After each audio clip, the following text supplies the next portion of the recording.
We are.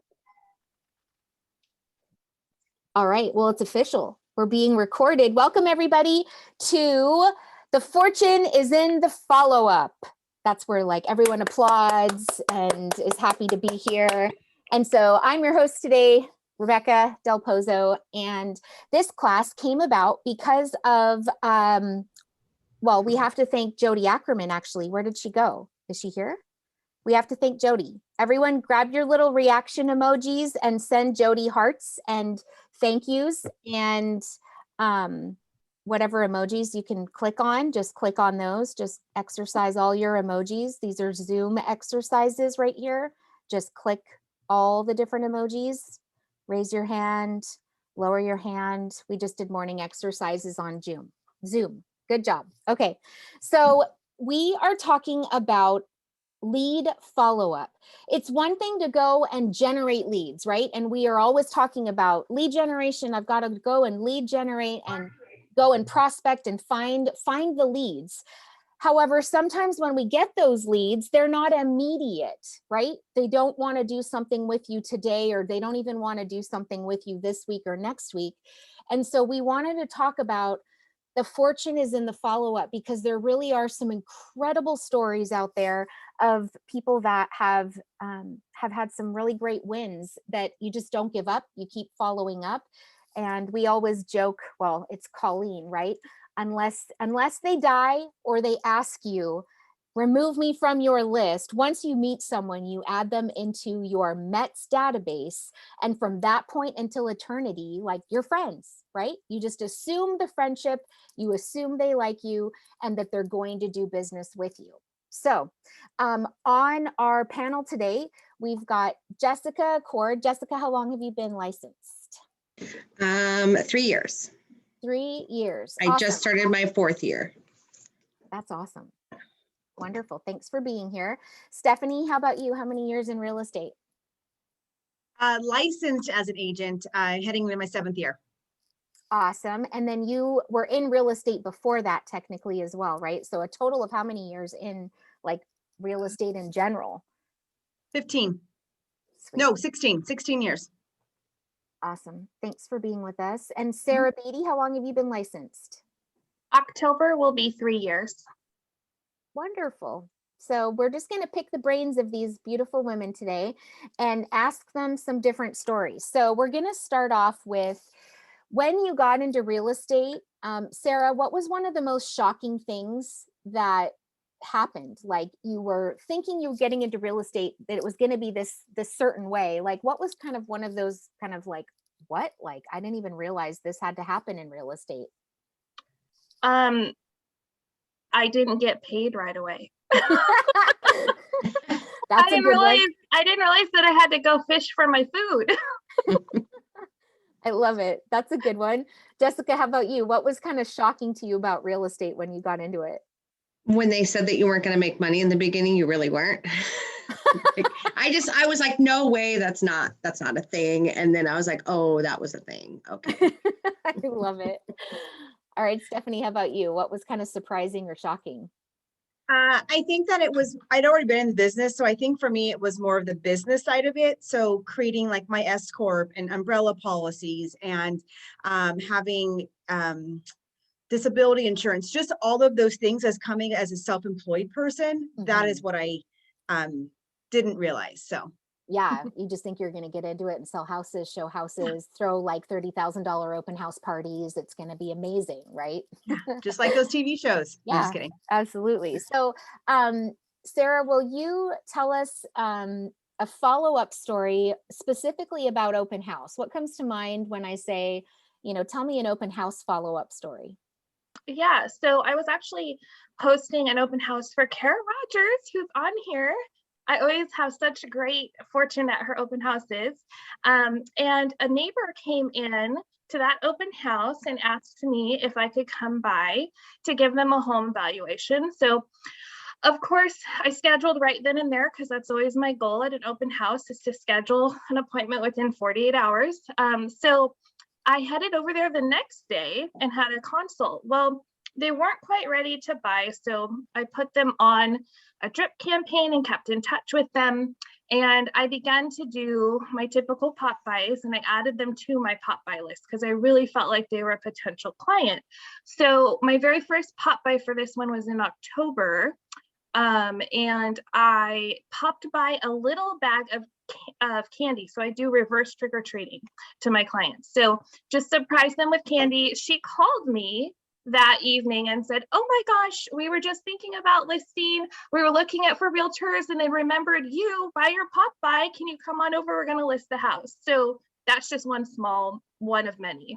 I love it. There is so much that just came out of this one little answer from Sarah. Did you hear that? That within 48 hours, you get in front of them again so that you can solidify that relationship, because it's, you know, at that point, you're strangers, you've had a moment together, but to solidify it, you got to get in front of them with having a listing consultation or a buyer consultation. And then to, you know, you said she would be an ideal client. Like, you obviously clicked on some level. And so you're like, okay, she's mine. Like, I got her. Now we just have to deepen that relationship. I love that. Oh, I love that. Okay, cool. Jessica, when it comes to lead follow-up, what's been one of the longest kind of stories that you have? Like, you followed up for how long? And then it was almost like shocking that it really worked and they came about. Does anything come to mind? Yes. There was this young lady, her name was Precious, and she had already talked to several lenders and agents, and she was with her boyfriend at the time. And she was like, it's just not possible for us to buy. And I was like, that's not true. You haven't spoke to the right lender who's given you the right path with the right directive and told you exactly what you need to do to fix your credit to get there. And so at the time, she wasn't able to buy without her fiance, and he wasn't getting his stuff together. So she just kind of put it on the back burner. So fast forward to the Bold that we had in Puyallup, and we were making calls, and I called her and I was like, hey, how are you? And she's like, oh, we broke up. Like, you know, I can't believe it. It's been 10 years. And she's like, I really want to buy a condo. And I was like, oh, okay, well, let's try it again. She goes and reapplies and finds out she was approved for more money by herself at that moment in time than she would have been with him. And it randomly, the stars aligned, and we got her into this amazing little place in Sumner. And she was just like tears coming down her eyes, like so grateful. I just kept checking in on her, and that I gave her hope, you know. And then the fact that the stars align, and that when she split up with him, she could randomly buy by herself without him, and she was approved for way more money, was crazy. Oh my goodness. Get your reactions. That's hearts. Get your heart emojis. Do your heart emojis. That is like serious. Okay. So what I hear you saying is that when someone said it was impossible, you were the one speaking hope and life into a situation and saying, no, this could happen for you. I'm going to believe in you. And when you did those follow-up calls, like, did you ever feel like, well, what do I say? Or I'm going to be nagging at her? Or like, did you ever have that, like, how do you make that call? What do you say in that call when you're doing that kind of follow-up? Well, sometimes I don't even call just to talk about real estate. I just call to actually check in on them. And so usually the conversation will kind of gear that way at some point. And I think that people feel that, because I felt before, if I was just calling about real estate, it got to the point where I could hear them sigh on the phone, like, Jessica's calling again to ask me if I know anyone. So I kind of shifted those gears, and I was like, well, I need to be a human being, right? If somebody kept calling me, I'd probably be annoyed too. So I started just calling, like, hey, how are you doing? How are the kids? Like, I'd go on their Facebook, kind of stalk what's going on in life, you know, and see if there's anything I can bring up that's happened. And I would do things that way. And it kind of connected us on a different level, not just as being an agent, like treating them like a person. I think sometimes we forget we're so into the sales that people are humans also. Oh, so many good things that just came out of what Jessica said. So what I hear you saying is be a caring human being and put people first, and then look at what happens is that she ends up being able to buy a condo, and she's going to probably be indebted to you forever because you believed in her, right? You told her it was possible. We're talking about selling that condo soon and her buying an actual house. So It's been this year will be, the end of this year will be 2 years that she's owned it. I love it. That's so good. Okay, Stephanie, fill us in on the scheduling and the organization. How do you keep all of the things organized so that when you do sit down to do lead follow-up, you even know what to do? Like, walk us through what that looks like in your world. It is every Sunday morning at 9 a.m. That is what I am doing religiously, and it's been that way for 6 full years. Sunday morning at 9 a.m. Mhm. Okay. And so walk me through what like right down to the nitty gritty. So it's 9 o'clock on Sunday. Where are you in your house? In my office. Okay. So you're in your office. Yep. All right. Have you had a cup of coffee yet? Oh yeah, Okay. 1 cup Yeah. or 2? I just do one a morning. 1 cup of coffee. Okay. Now walk us through it. So yeah, I get up, I go in my office, I have my doors, I close them. The boys know that when the blinds are down, it's do not disturb. So I get 1 hour of basically business planning for the week. I lay out my entire week on Sundays. Okay. And what I always do first is I go through my 411. That again is something for 6 years straight. It is religious. If I don't have it, I have it in 2 spots in my house. Once it's done, it goes on my desk and it goes in my bathroom mirror. Same spot it's been for 6 years. Got it. Love it. Keep going. And so I review the previous week to make sure I hit those goals, right? I list out what listings went under contract or, I just put everything, I go through the week to make sure I hit them. I have complete satisfaction in highlighting things to know that it's been done. I love a highlighter. Yes. And then I plan for the week, and it's really based upon, again, my 411, right? What's my year goals? What's my month goals? And where am I at? And then I need to adjust sometimes. So I do that. And I'm very detailed. I am not, a lot of people just will say lead gen. I'm very specific, and I'm going to lead gen 2 hours, 5 days a week. And I put 5 X's next to that line. And as each day goes by, I highlight the X for that one day. Same thing goes for my personal. I'm very specific that I go to CrossFit 4 days a week and I have 4 X's. So I'm very specific, because if it's too broad, you give yourself a lot of excuses why you didn't get it done, or you're just not focused enough. Mm-hmm. That's so good. That's so good. Okay, guys. So takeaways from what she said so far is that she's religiously used the tool, the 411. And what we'll do is we'll upload in the chat the Kick-Ass Guide to Goal Setting, where it walks you through goal setting to the now. And it literally helps your brain take the big thing, take the 50 houses a year, and break it down into how many listing appointments do I need to go on this week? I'm winning the week if I talk to 2 sellers or 3 sellers or 2 buyers or whatever it is. So not being overwhelmed by the big goal, but you're breaking it down into that monthly, weekly, and then 5 days a week, this is what you're doing.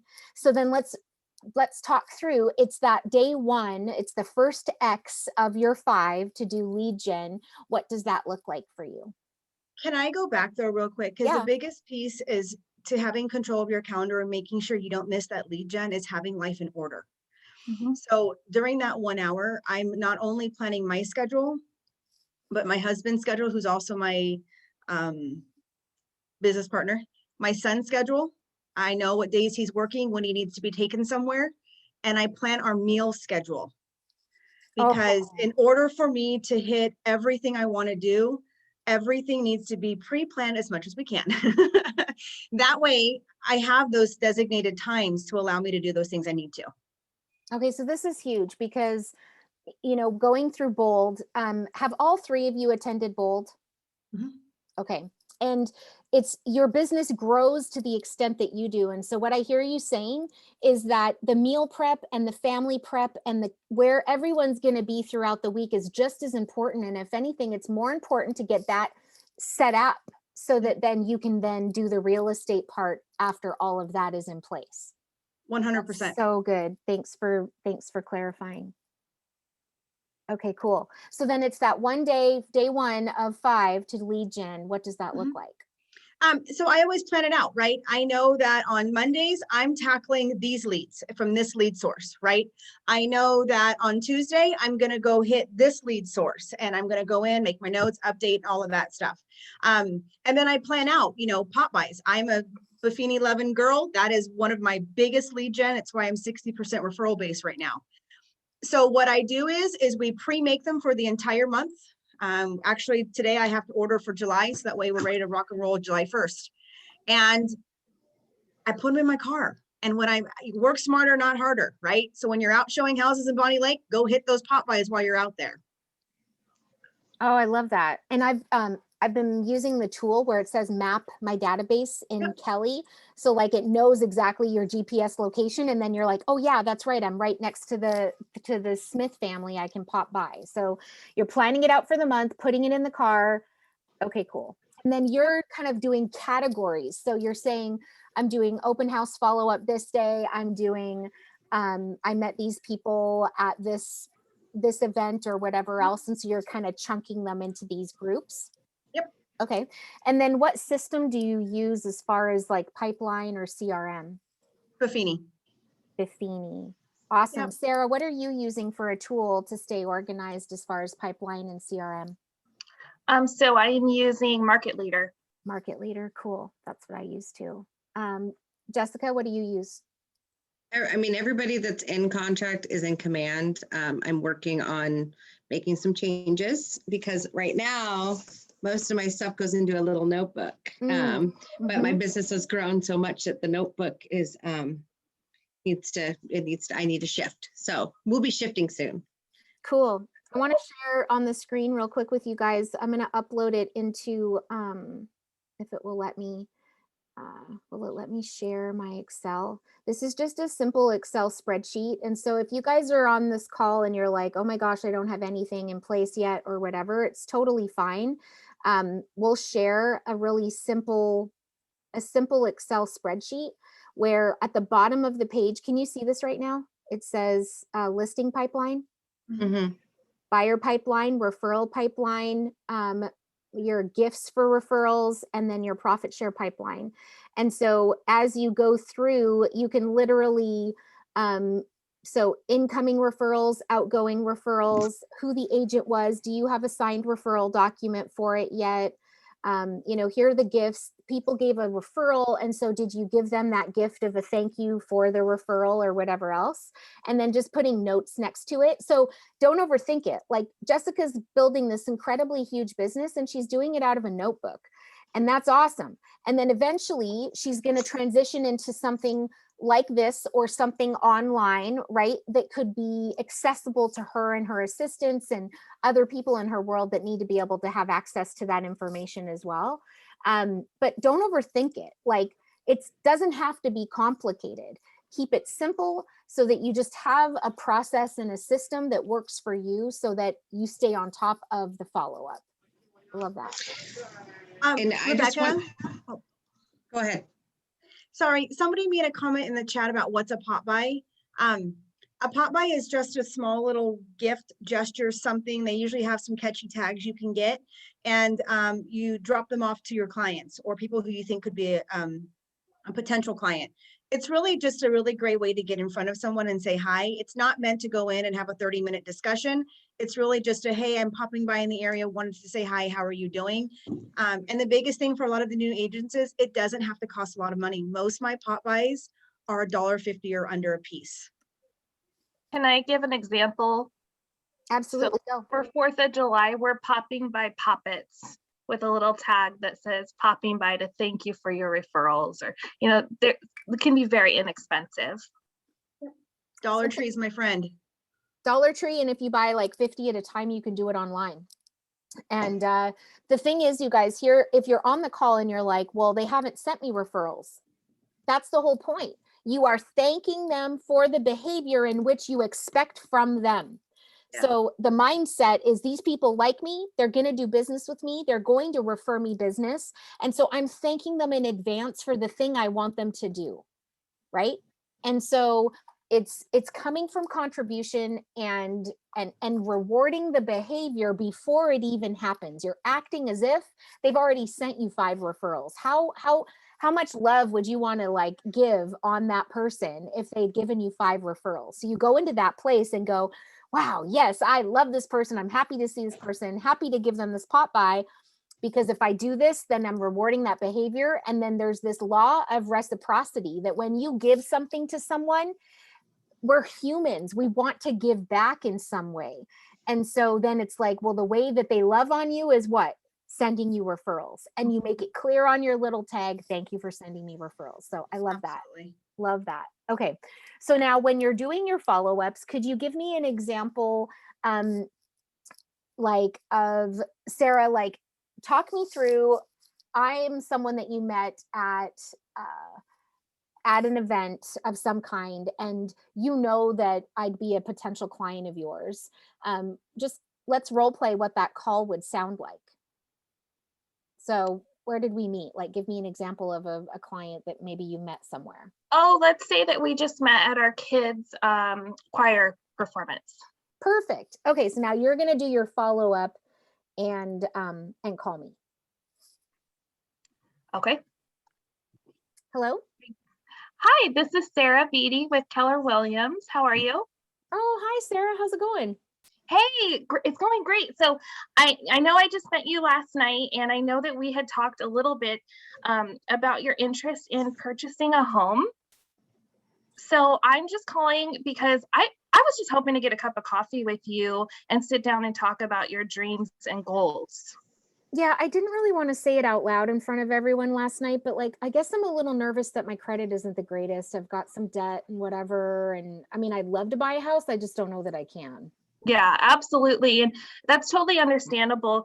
If we have lenders that could take a look at all of that and help get the ball rolling. So there's no obligation there, and you just submit an application online. It's a really quick process to where they can kind of see where you're at. And if you're not quite ready to buy, they can also put you on a plan to where you could begin working on your credit and kind of just see where you're at so we can start those goals for you. Oh, that would be cool. Cause I always wonder, like, should I pay it all off? And I can't really buy a house till I pay off all the debt, or if can I still have some debt and buy a house? So Yeah, absolutely. That's a common misconception. A lot of people believe that they need to pay off all of their debt in order to purchase a home, and that's just not the case. There's actually a certain ratio that you're allowed to have, and it's about how much you're actually bringing in and paying out. So a really great lender could take a look at that for you and kind of steer you in the right direction. well, yeah, that'd be cool. I'd love to meet up. Okay, wonderful. So I have an appointment. Let's see here. I have Tuesday at 3 or I have Wednesday at 5. Would either of those work for you? Tuesday would work. Okay. So and then I'd go on from that point to set it up at a good location. Typically our office, because coffee shops are too loud, but it's up to you, whatever you're comfortable with. Cool. That's a perfect example. And so what I heard you do there is,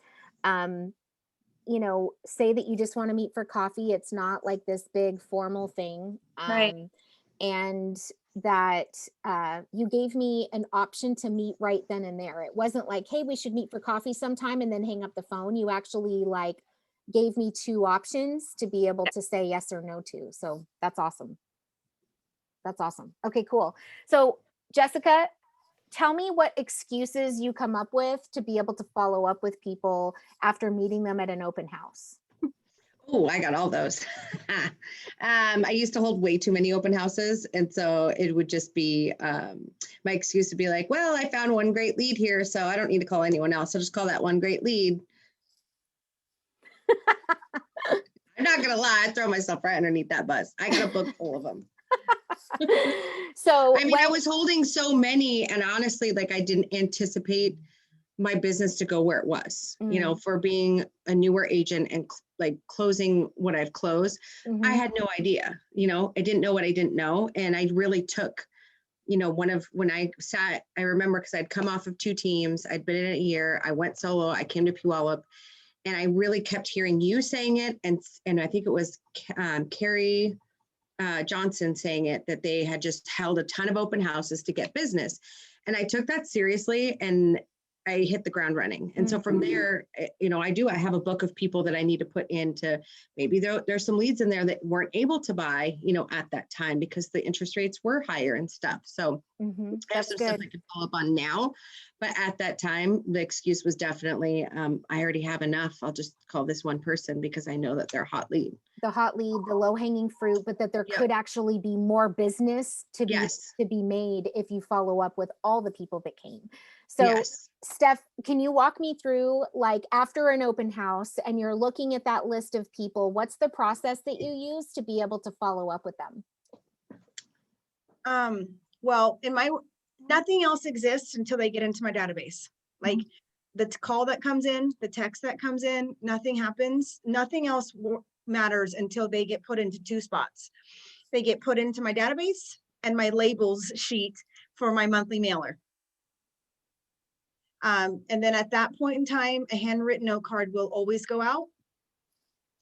And then usually depending on when you're in front of them, you kind of get an idea of, are they going to be more email, phone, or text, you know? And I always make sure that I keep something that I know, but I'm going to tell them I'm going to get back to them on. So I have a reason for them to pick up the phone to have that next conversation. So walk me through that. So we're at the open house, and so we're definitely building rapport. I like you, and so I'm kind of, you know, telling you what it is I want. What would be one of those things that you would use as a reason to follow up with me?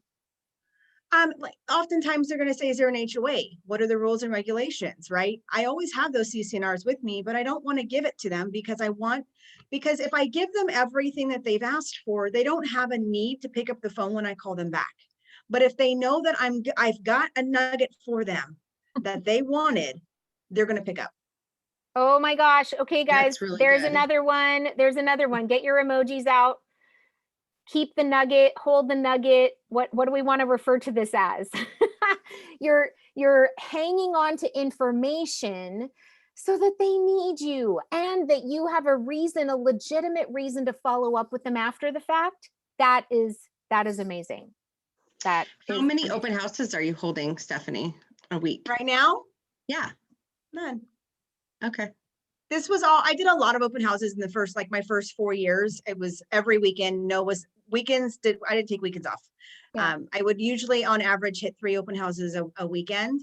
But I do that with everybody, whether it's a referral lead, anybody, there's always a nugget. It's going to be a matter of not dumping too much information on them, right? Because if you give them everything, you've lost them.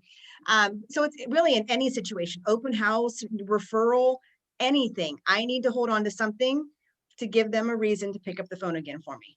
That's so good. That's so I good. like that. Okay, so just a couple things in the chat. So in the Kelly app, when you download the Kelly app, it's syncing in the cloud, in the Keller cloud, and it actually communicates to your command database. And so when you log into Kelly and then you go to your contacts, go to command, go to contacts, and it says map. And then at the very top right-hand little red flag thing, if you tap on that, it will then say contacts.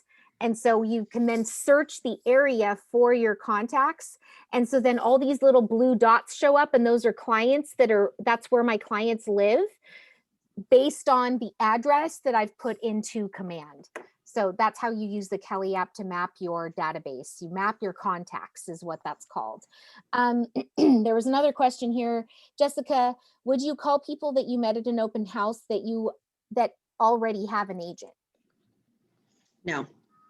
So I think that there's an integrity piece there. I don't want to have the reputation of being that person. There was one case where they specifically told me, they said, our agent is terrible. They haven't helped me with anything. I'm here at the open house. I need a home tomorrow. Can you please help me? And I said, and the first question out of my mouth was, are you under contract with an agent? Because I've even had it on my listings, you know, so I think that, you know, we get a bad name out there and a bad rap. And so it's up to us to uphold those values and the integrity piece. And so for me, no, I don't. If they tell me they have an agent, great. If they ask me a question though, and they need an answer and they want like something about the septic or something, I do actually follow up because they asked me, and you know, they need that information. Their agent didn't call me, but I never try to poach them. I'm just like, hey, here's that piece of information. If you have any other questions or if you want to write an offer, have your agent call me. that brings up a really good point. Let's talk about that real fast. The buyer agency agreement. Do you guys use those in your business? I stopped. With Sarah? COVID and not being able to have those face-to-face meetings, it kind of hit a dead end for me personally, because we kind of lost that in-person thing for a minute there. And now I would say 70% of my business is agent to agent referrals. So I really don't have to do it. Like a lot of them are selling to buy, or, usually they end up working with me. There's a small percentage that don't, or a small percentage that life happened or something changed where they're not. But they actually have sent me a referral. So Okay. I honestly stopped, because I found when I was doing it, people were still not following the contract. I had one guy go to an open house, write an offer. And so it became like almost a moot point. So I personally don't. Okay. I figure if they want to work with me, they're going to work with me. Buyer's Oh, agency agreement? I do, yeah. It's just a consistency. We have a checklist for all of our buyers. So when we sit down for consult, we have the same packet for everyone. So we have the buyer's consult or buyer's agreement in there as well. I've never had anyone not want to sign it. They're usually so excited, and I get the call and reminder, hey, we're working with you for 120 more days, and I'm like, yeah, it's way longer than that. It's a lifetime commitment. I love that. That's good. So we do use it, and we do that consistently on our team. And that's just part of our system, just so that we have all our ducks in a row and everybody understands our agency and where we stand. That's good. How about you, Steph? I do not. Cool. I don't. I don't, because, at the end of the day, if they decide that they don't want to work with me, then we weren't a match. And I will always ask that hard question of what could I have done differently, but no hard feelings. And, sometimes they come back and I'm all, I'll take them in and I still won't make them sign a contract. So I don't. Do want to include, though, we do say, if you're ever uncomfortable or not wanting to work with us, this bad boy, we can tear it up. It's just, it's okay. It's not going to be a perfect fit for everyone every time. And like Stephanie said, that happens. So yeah, that's good. Jody's got a question. What's your secret to getting agent to agent referrals, Jess? I am with a whole network of agents. And that kind of happened at the beginning of COVID. And when the open houses stopped, somebody had pulled me into a group. And from there on, I've closed so many pieces of business that now it's like I get tagged on these boards, but they're not tagging me just as a cheerleader now. I've done tons of business and my name's out there. I've actually, in the last month, gotten 2 random phone calls, or one was a Facebook message and one was a random phone call. Like, I see you tagged all the time. I want you to take care of my client. And I didn't even, it's just kind of grown from there. So. That's awesome. So it's a Facebook group that you're a part of? Yeah. Okay, cool. All right. So one more question, and then we'll open it up for questions and answers.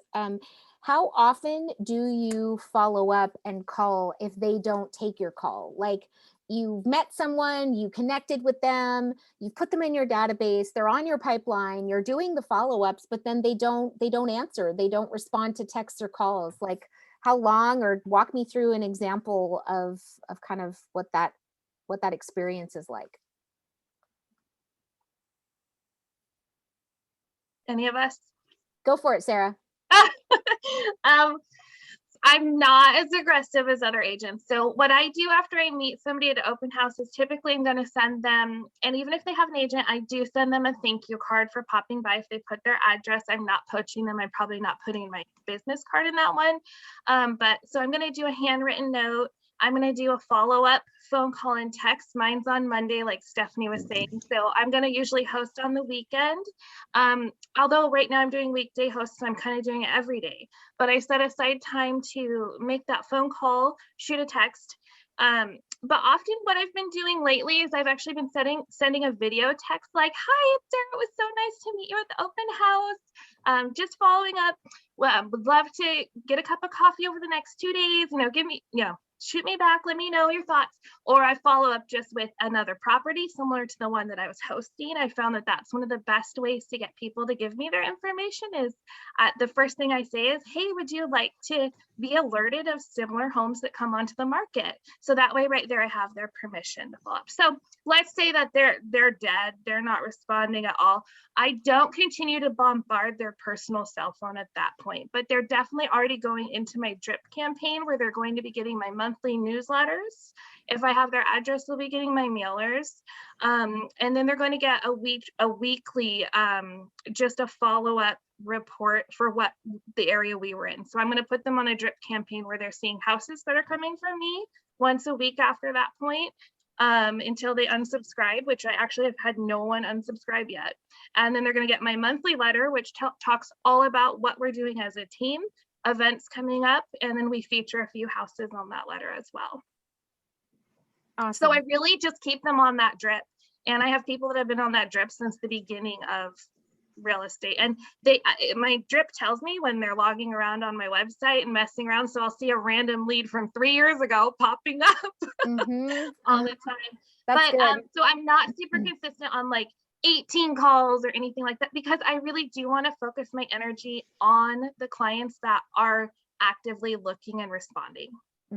Okay, cool. And so you're just recording that video on your phone and then texting it to them. And then for your newsletter, you subscribe to Market Leader, which generates those monthly newsletters for you, and then the drip campaign options and whatever. Yeah. And Awesome. I customize the general ones because I just didn't like them. So we make them more personal for the area. Yeah, I do the same thing. Sometimes they're Yeah. good. Like there'll be 1 or 2 little nuggets in it, and then we delete the rest and do Yeah. something else. Erin makes it look pretty. So cool. Okay, Stephanie, how about you? When they're just not answering and you're just like, man, we had a connection. Well, let the stalking commence. Because at that point, like until you tell me to go away, I'm gonna assume at some point you are gonna work with me. Yeah.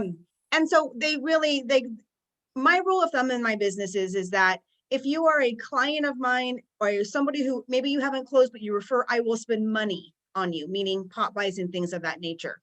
However, a Met for me, you'll get more of my time, right? So you'll get a handwritten note card. You'll get my monthly newsletter. I only email once a month.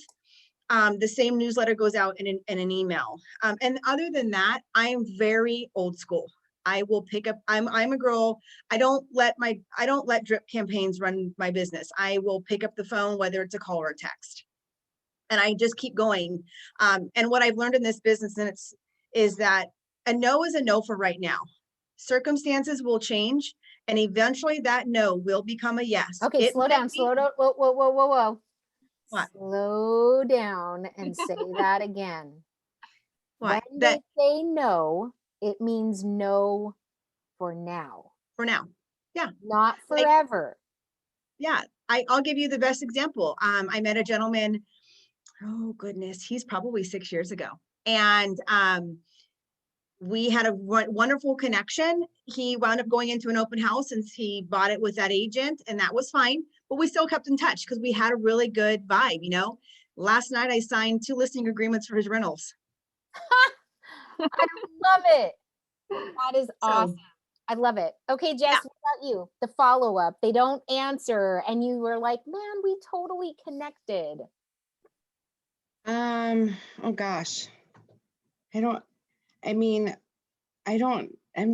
follow-up part, I don't know. I just go back to my book. So I guess I'm old school too. And I don't have the auto drip campaigns. I just call or text. I'm like, oh, I haven't talked to this person. Well, I need to call them or text them.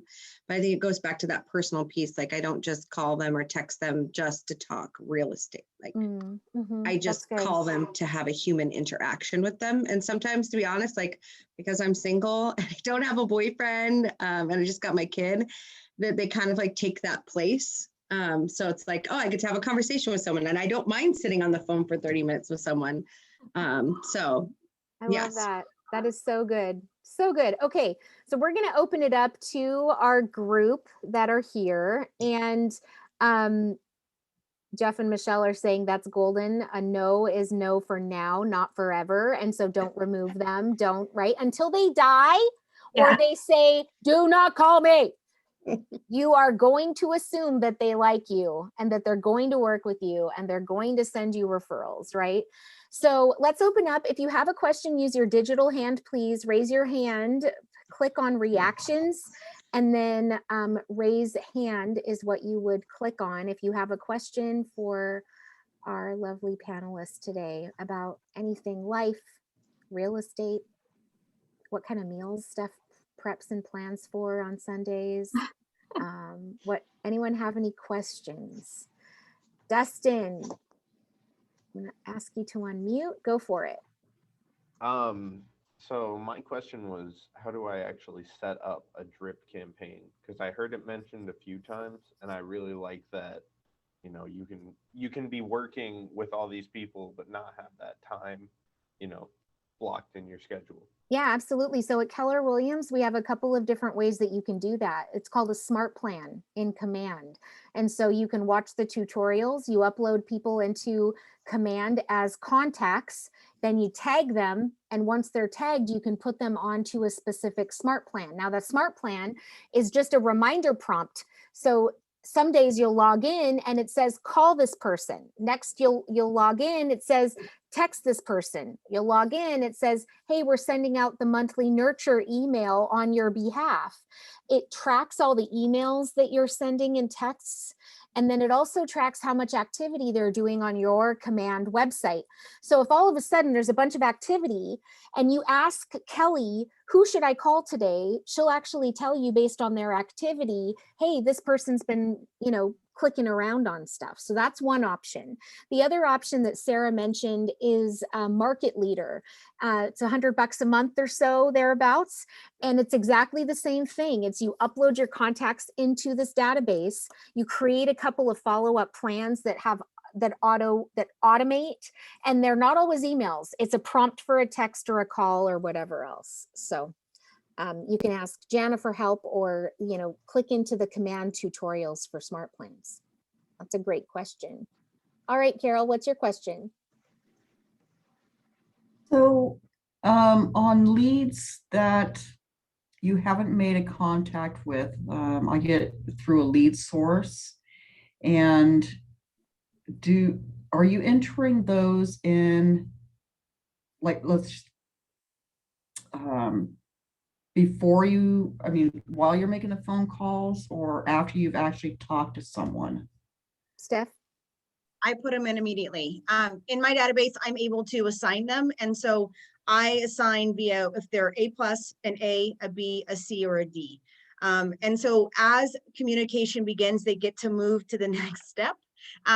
So everyone that I can't get a hold of, I'm going to put them in as a D because I haven't made that connection, but they're still going to get all of my emails and things like that.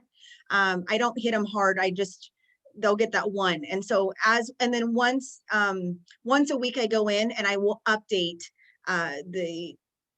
the category that I've given for them, because if I wait too long, you're going to forget. It's just human nature. So I go in once a week and recategorize them based upon even like referrals and things like that. So yes, everyone goes in, but they go in for me as a D. That's a great question. Thanks for asking. Something that that kind of stands out for me that I think Sarah said is you're doing open houses on weekdays, not just weekends. Yeah, I am. And what kind of traffic are you having on that? So on the weekdays, I actually have been seeing between anywhere from 2 to 10 groups coming through. So maybe an average of 4 or 5. And I target times between, I like to choose like the lunch hour, like 12 to 2, or maybe a 1 to 3. So I'm able to, especially if I'm hosting near a business, I'm absolutely going to go down to that business with flyers and invite those employees to come up and talk to them. So that's just one of the things I do, but I pack my whole office with me. So if I am slow, I'm still on my computer and on my phone doing lead gen during those hours. But to me, it's just one more chance to get your signs out there, one more chance to get your face out there and meet neighbors, or, you know, just utilize those 2 hours. So that's what I do. And then on the weekends, I'm usually hosting 1 to 2 per day in my busy seasons. When I have more active buyers, I'm obviously not hosting that much on the weekends because I need time to show homes, but I do have that all time blocked out to host that much. Yeah. Okay. And Jessica, how about you? Are you doing open houses weekdays, weekends? Not at this moment, because I have a lot of buyers that need to get into homes, so I got to get on the road. Yeah. So, but when I was doing them, I was doing I did 3 to 5 a week, and then I found that Fridays were just never really like an amazing day. So I did like Monday through Thursday, 11 to 1. And then if it were on the weekend, I would do 12 to 2. If I did a second one, I would do it from like 3 to 5. Or like I would do the first one 11 to 1 and then 3 to 5. So it just depended on where I was at on my numbers. And, if there was anything left over for me to do the weekdays, I honestly liked the weekday ones better.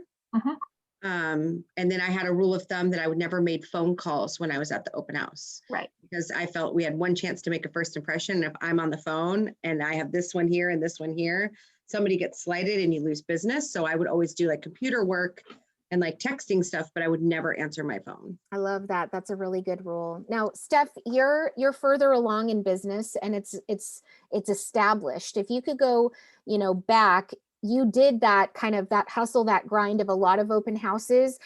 And it doesn't necessarily have to be that way forever. Once you kind of establish and you kind of get everything in motion, and then the referrals start coming in, then that lead source of open houses, it's still there, but it's not as much on your calendar, right? No, but what's taken its spot is the lead gen for the referrals. Right? So my biggest thing in my business is I want people to feel like when they meet me, I'm listening and I'm being genuine, right? And that is what I think has helped really flourish the business. So no, I might not be doing open houses, but that doesn't mean that I took away that lead gen time, right? So I've replaced it now, and I've replaced it with things that are more geared towards my referral business.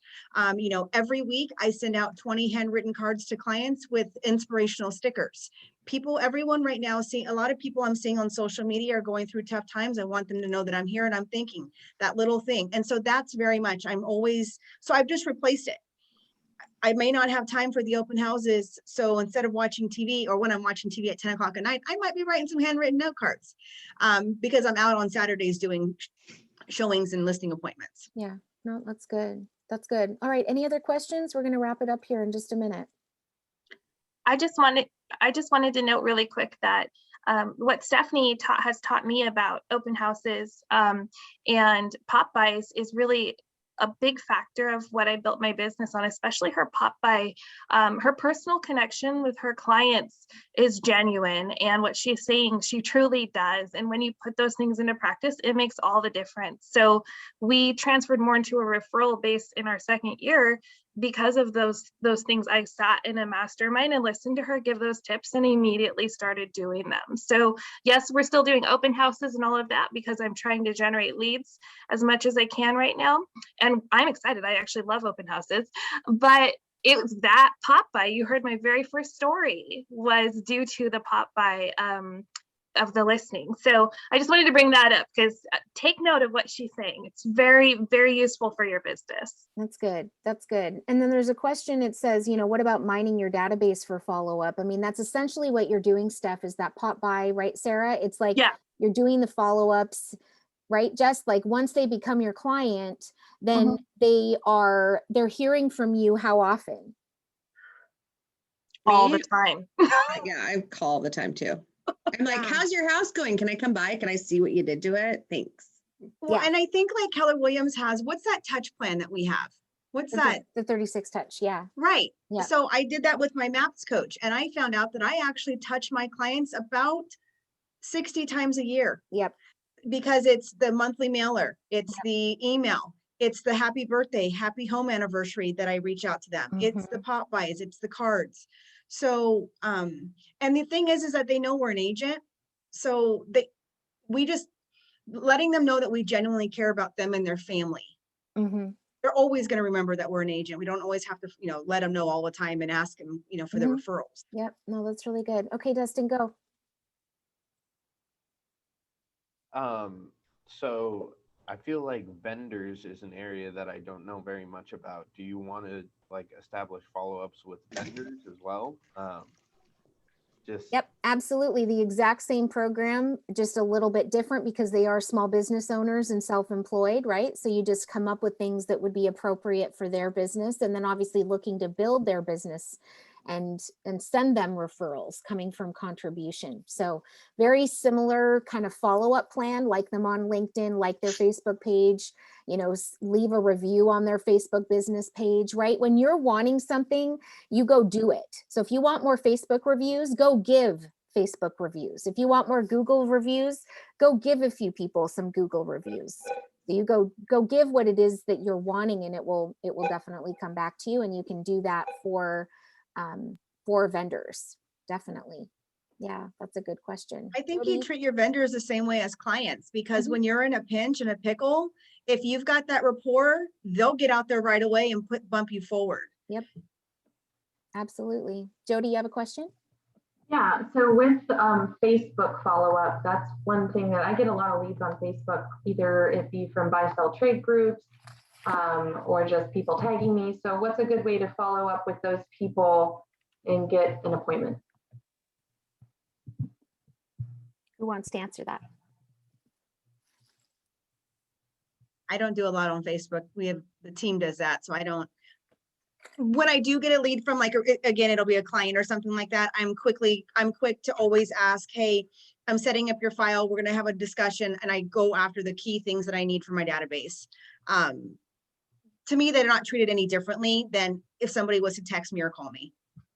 I do a lot of Facebook ads. So I do meet leads on from my Facebook ads. So typically we are meeting because I'm showing them the house that they love in the ad, but I'm just setting the appointments exactly the same way, like what Stephanie said with any other follow-up. I'm just connecting with them immediately. I'm doing my checklist of questions to see if they're a serious lead. And if they are, I'm immediately setting, I can't stress enough how I'm immediately setting those consults for the next like 24 hours or 48 hours. My goal is always 24. I always want to see them face to face right away, because they're just going to find another agent everywhere. Yeah. So I No, want them to get belly to belly with me. That's good. There was a question. And the about the- blessing is Zoom. How quick is it for Or them? Zoom, Nobody has to drive anywhere. Yeah. It doesn't cost you any money. Get them on Zoom, like face to face I've got a 24-hour Yeah. turn time. What's your checklist of questions? For the buyers, Yeah, Sarah, you said you had a checklist that you kind of qualify Yeah. people.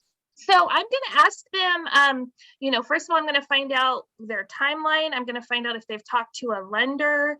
Those are the main two, is really, are they qualified? Where are they at in the process? I just ask a few key, really quick things. I just had another agent reach out to me the other day and say, hey, can you run your questions on this client? I don't have the time and I just need to find out if they're serious. So I just very quickly found out, yes, they're speaking to a lender. Yes, they have their pre-approval. Yes, they're ready for a consult. Let's go. And I scheduled it for that agent. So, I mean, it's just very quickly just determining, if they're just looking for like a rental or if they're like truly ready to purchase or sell. Yeah, that's good. Both. Page 141, you guys, there was a question in the chat about the 36 touch handout. It's all here. It's in the Millionaire Real Estate Agent. If you haven't read this book in a while, pull it out and read one page a day. It's all here. I feel silly, to be honest. As I've been doing one page a day, I'm like, oh my gosh, it's right there. Like, it's right in the book. He gave it to us. It's right here. It's literally never ending referral program right here, page 141. And yeah, I think that the buyer consultation, it doesn't have to be this big, long, drawn out thing. It's just these key questions that you ask. And by doing that, you are separating yourself from all the others. All the other agents just show houses without even, all the other agents show houses without asking just those couple key critical questions. You're going to separate yourself and really show up as a professional. So I love and that. I think it's an opportunity for you to set the expectations. My buyer consult takes 45 minutes, but it's asking the questions, it's finding out their wants and needs, it's what's their driving force, who's the decision maker, but it's also an opportunity for me to set expectations on what the process looks like and also with my time. Yeah. That's the biggest part for me as well, is setting the expectations with the client. And it can be anywhere from 20 minutes to an hour and a half. It just depends on the client. I'm gonna read who they are and figure that out when we sit down. But I set aside enough time to where we're able to, like Stephanie said, you've got to set that expectation at the beginning and make sure that it's a good fit for everyone. Because I have walked away from consults and thought that's not a good fit. That's not going to work. Oh, yeah. Absolutely. It's okay. That's okay. Yeah, there's a question about the spiral binding. Go to kellerinc.com under resources, MREA. You'll find a ton of free stuff on that website, kellerinc.com. I just dropped it in the chat for you. And this has been great. Thank you so much, Sarah, Stephanie, and Jessica for letting us in and, hearing, just the nitty gritty of how we walk this out and what lead gen looks like, and specifically lead gen follow-up. So we appreciate your wisdom, and it's really, I've taken crazy notes of just some really great, great things to say.